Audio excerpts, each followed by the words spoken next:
일터 소명 이야기 묵상, 일터의 무속과 미신에도 적극적 대안을 모은 영상입니다.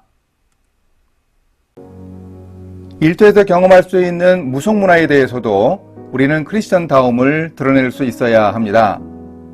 우리 시대의 문화 현상을 한마디로 설명할 포스트 모더니즘 때문인지 부쩍 무속과 미신적 습속이 활개치고 있습니다. 일본의 한 전자업체를 방문해서 전자계기의 내부를 열어보았더니 거미줄처럼 연결된 복잡한 내부 배선 속에 조그만 부적이 붙어 있었다고 합니다. 첨단 기술로 인공위성을 쏘아 올리면서도 돼지머리를 앞에 놓고 고사를 지냈다는 웃기 힘든 일도 있었습니다. 그런데 그저 고사는 문화일 뿐이고 신앙과 관계된 문제가 아니라고 합리화하면서 마음은 주님께 드리고 몸만 절을 한다는 사람들도 있습니다. 하지만 고린도 교인들에게 편지하며 사도 바울은 우상의 제물은 무엇이고 우상은 무엇인지 질문하고 스스로 답합니다. 무릇 이방인이 제사하는 것은 귀신에게 하는 것이요 하나님께 제사하는 것이 아니니 나는 너희가 귀신과 교제하는 자가 되기를 원하지 아니하노라. 너희가 주의 잔과 귀신의 잔을 겸하여 마시지 못하고 주의 식탁과 귀신의 식탁에 겸하여 참여하지 못하리라. 한마디로 말하면 우상에게 제물을 바치는 것은 우상, 즉 귀신과 교제하는 것입니다.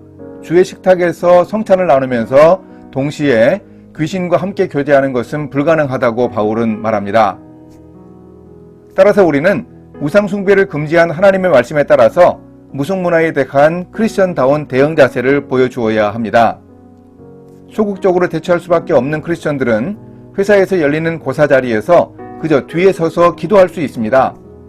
이 방법도 한 대안입니다. 고사를 지내는 그 목적에 대해서는 우리도 동의합니다. 바로 그 일을 위해서 안타까운 마음으로 하나님께 기도할 수 있습니다. 그런데 직장에서 직급이 올라가고 책임자가 되면 고사 때에도 순번대로 나가서 절을 해야 하는 의무가 주어집니다. 이런 때에 강하게 부딪혀서 하나님의 놀라운 은혜를 얻었다는 간증을 들을 수 있습니다. 사표를 쓸 각오로 절해야 하는 상황에서 빠져나와 기도했다는 직장인이 있습니다. 행사 후에 사장님이 호출을 해서 정말 끝장이구나 생각하고 사표를 써서 들어갔습니다. 그랬더니 사장님이 장로들은 다 절하던데 화끈하게 절하지 않은 아무개 부장이 마음에 든다면서 칭찬을 했습니다. 다니엘 3장에 나오는 다니엘의 친구들이 신상 앞에 절하지 않다가 풀무불에서 살아난 경험을 체험할 수 있었습니다. 언제나 그런 방법만이 아니라 또 다른 대안도 생각할 수 있습니다. 사람들이 고사를 지내는 목적을 생각해 보는 것이 대안 모색의 시작입니다. 회사에서 고사를 지낸다는 공지가 있으면 주관하는 부서에 직장 선교회, 신우회의 이름으로 공문을 보내보면 어떨까요? 우리는 매주 모여서 회사의 발전과 회사의 사람들을 위해서 기도하는 기독신우회인데 우리의 기도 제목이 아래와 같습니다. 또한 이번에 지내는 아무개 목적을 위한 고사에서도 우리 크리스천들은 신우회의 이름으로 우리가 섬기는 하나님께 기도하기를 원하는데 고사를 지낼 때 우리가 예배드리고 기도할 수 있는 자리를 마련해 주시기 바랍니다. 참고사항으로 국장을 치를 때는 각 종교 성직자들이 차례로 종교의식을 집전하는 사례를 소개해 주면 좋습니다. 현충원에서 안장식을 할 때도 기독교, 천주교, 불교, 원불교의 종교인들이 각각 종교 의례를 진행합니다. 이런 내용으로 보낸 공문을 받아본 담당자와 윗사람이 어떻게 반응할까요? 아마도 웃기고 있다고 코웃음을 칠 것입니다. 그런데 과연 웃어 넘길 만한 일일까요? 거제도에 있는 한 조선소의 사고 예방을 위한 기도회에서 설교하고 대전에 있는 한 생활과학연구소에서 강의하면서 제가 동일하게 고사에 대한 신우회의 대응을 제안했습니다. 그 조선소에서는 주기적으로 사고 예방과 안전교원 고사를 지내고 무속인을 동원해 아예 쿠판을 벌이는 상황이었습니다. 그 연구소에서는 동물 실험을 하느라 1년에 1만 2천여 마리의 동물을 희생시키기에 정기적으로 회사에서 동물들의 영혼을 달래는 수훈제를 지냈습니다. 이럴 때 공문으로 회사 쪽에 제안해 보라고 제가 제안했습니다. 거절을 당하더라도 신우회의 존재를 드러내고 나름의 정체성을 드러내는 분명한 기회가 될 수 있습니다. 한 번에서 되지 않아도 계속 시도할 필요가 있습니다. 공문의 형태로 의사표현을 하면 공이 고사를 주관하는 쪽으로 넘어가는 겁니다. 고민은 그쪽이 더 깊어집니다. 회사라는 조직의 특성상 윗사람들의 인적 구성이 바뀌든지 상황이 변하다 보면 이런 시도가 의외의 결실을 맺을 수도 있습니다. 그리고 제가 한마디 덧붙였습니다. 혹시 허락을 받으면 구슬하며 고사를 지내는 곳에서 예배를 인도하고 설교를 할 목회자를 찾기 힘들 수 있으니 그때 저를 다시 불러달라고 했습니다. 아직 고사 지내는 곳에서 설교해달라는 요청은 없었습니다. 하지만 이렇게 무속문화에 대해 크리스천다운 대안을 모색하는 노력을 우리는 계속해야 합니다. 함께 기도하십니다. 하나님, 무속문화가 아직도 우리 사회에 만연하니 안타깝습니다.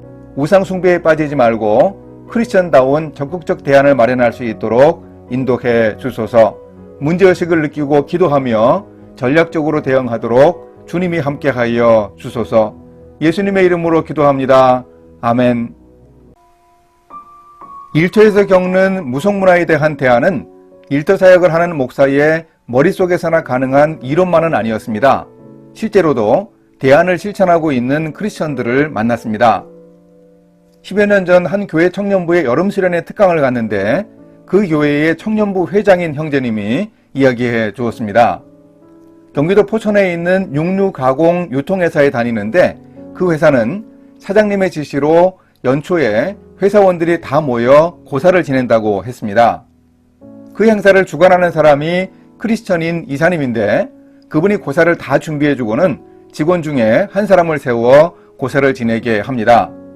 그리고 이사님과 그 형제는 20여 명 직원 중 크리스천임을 밝힌 두 사람이기에 옆에 따로 서서 고사를 지내는 동안 하나님께 기도를 합니다.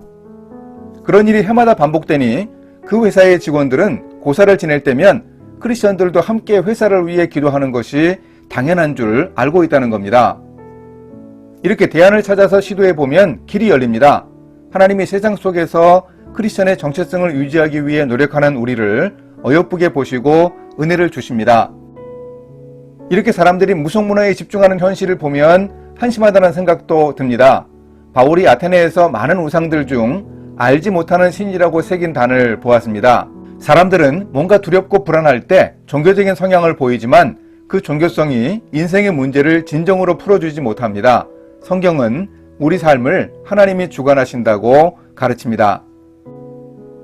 하나님이 모든 것을 지으시되 때를 따라 아름답게 하셨고 또 사람들에게는 영원을 사모하는 마음을 주셨느니라. 그러나 하나님이 하시는 일의 시종을 사람으로 측량할 수 없게 하셨도다. 우리가 하나님께 예배드리고 기도하는 것은 바로 이런 이유 때문입니다. 따라서 우리는 가장 바람직하고 궁극적인 대안으로 고사를 예배로 대체하는 적극적인 노력을 시도해야 합니다. 탤런트 임동진 씨가 간증한 이야기가 이 상황에 꼭 맞습니다. TV 드라마 대조영에서 양만춘 장군 역을 섭외받았는데 촬영을 시작하는 날 고사를 지내니 와서 절도 하고 후배들을 격려해달라는 부탁을 받았습니다. 그때 임동진 씨는 자신은 현재 준목이고 곧 목사가 될 사람인데 고사 대신에 효과는 똑같으니 드라마도 잘 되고 사고도 없도록 하나님께 예배를 드리자고 제안했습니다. 연예계나 스포츠계에서 고사를 지내지 않고 일을 시작하는 경우는 극히 드물다고 하는데 사람들이 의외로 임동진 씨의 제안을 받아들였다고 합니다. 그래서 광고를 했더니 꽤 많은 사람들이 모였습니다. 그날 갑옷 입고 수염 붙인 고구려 무사 복장을 한 사람들이 세트장에 모여서 예배를 드렸습니다. 고구려인들이 드린 국내 최초의 예배였던가요? 할렐루야, 하나님을 찬양하지 않을 수 없습니다. 인천에서 열리는 직장선교대학에서 강의하면서 이 이야기를 했더니 간사로 섬기는 장로님이 앞쪽에 앉아 계시다가 눈물이 글썽글썽 하셨습니다. 제가 놀라서 강의를 하다 말고 여쭈었습니다. 그랬더니 서울에 있는 한 역에 KTX 역사를 개축하는 일을 할 때도 비슷한 일이 있었다고 강의 중에 그 장로님이 즉석 간증을 하셨습니다. 큰 공사를 앞두고 고사를 지낸다고 하기에 영묵과장인 장로님과 직장선교회가 주축이 되어 예배를 드리자고 강하게 제안을 했습니다. 안 된다고 하는데도 계속 가서 이야기했더니 나중에는 그러면 사고 나면 책임질 수 있느냐고 반문하기에 잠깐 머릿속이 좀 복잡해졌지만 책임지겠다고 대답했습니다. 그래서 결국 고사를 지내는 대신 목사님을 초청해서 예배를 드렸습니다. 물론 신후에는 열심히 기도했고 하나님의 은혜로 아무런 사고 없이 공사를 마칠 수 있었습니다. 이렇게 쉽게 포기해버리지 않고 대안을 찾으면 일터의 고사문화나 미신문화에 대해서도 길을 찾을 수 있습니다. 우리는 세상의 치열한 비즈니스 현장 속에서 의기소침해질 수 있습니다. 크리스천으로서 결단하기가 쉽지 않은 상황으로 내몰릴 수도 있습니다. 그런 때에도 우리는 바람직한 방법이 아니라면 문제의식을 가지고 문제 제기를 할 수 있어야 합니다. 격리되지 않고 구별되면서 본질에 충실한 대안을 만들어내야 합니다. 그것이 아이디어 수준이고 어설퍼서 실패할 수도 있습니다. 하지만 그렇게 노력하다 보면 결국 그 문화를 대체할 수 있는 강력한 대안이 되어 예전의 일터 문화를 바꾸어 놓을 수도 있습니다. 늘 당연시하며 그래왔던 것처럼 고사를 지내왔지만 이제 고사 대신에 하나님께 예배를 드리는 변혁이 가능합니다. 이런 문화 변혁의 주체가 되는 길이 바로 두 나라 정체성을 가지고 크리스천다움을 보이는 하나님 나라 시민의 길입니다. 함께 기도하십니다. 세상을 창조하시고 사람에게 영혼을 사모하는 마음을 주신 하나님, 그러나 하나님이 하시는 일을 사람이 다 알 수는 없게 하셨습니다. 유한한 존재가 의지하고 경배할 분은 하나님밖에 없음을 깨닫고 고사 대신 하나님을 찬양하는 예배를 드릴 수 있도록 주님이 역사하여 주소서. 예수님의 이름으로 기도합니다. 아멘.